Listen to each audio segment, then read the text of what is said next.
Let's talk a little bit about the way we are today, but compare a little bit with what we had in 2008, because I think we have important differences. At that time, Brazil suffered a lot. It was very deep, the first shock of the crisis, but very soon Brazil could recover. At the end, it was perceived as a successful history. I think for many different reasons, and important reasons, that Brazil is today much more prepared to face a crisis that seems close with Europe, basically. Brazil is in a much better good shape than was at that time. Why? The first thing is because the country is not so leveraged as it was before. Second, the amount of reserves that the central bank has is 50% larger than that time, and at that time we just used 20% of the reserves we had. Third, the financial system today, because different than other countries, the financial system in Brazil is very regulated, and I would say in a very good way. Brazil passed for many crises before, many hard situations, and because of this, the regulation we have it in account, different than other countries.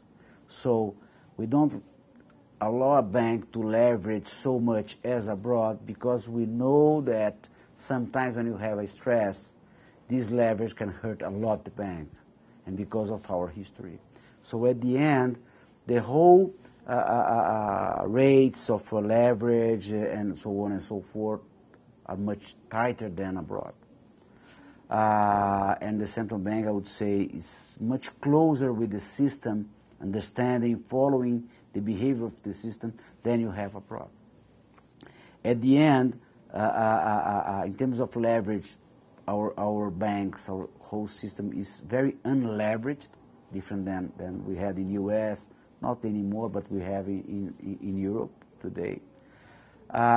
Second, the banks are very domestic driven. At the end, their performance, their risks are much more linked with Brazil than abroad, which is good in a situation like this. At the end, the banks are in a very good situation to face any issue. The level of the interest rate in Brazil is, Brazil is a record guy in terms of interest rates, and of course, in fiscal terms, we can live with this. It's very costly, but we can live. Our debt GDP ratio is one of the lower in the world. Is below 40% GDP. But if you change this mix, you change the productivity of the economy, because at the end, when you reduce interest rates, you provide the support for the whole economy, and the central government, which is not the most productive sector of the economy, keeps tight. Brazil has, for Brazilian standards or for emerging country standard, has a huge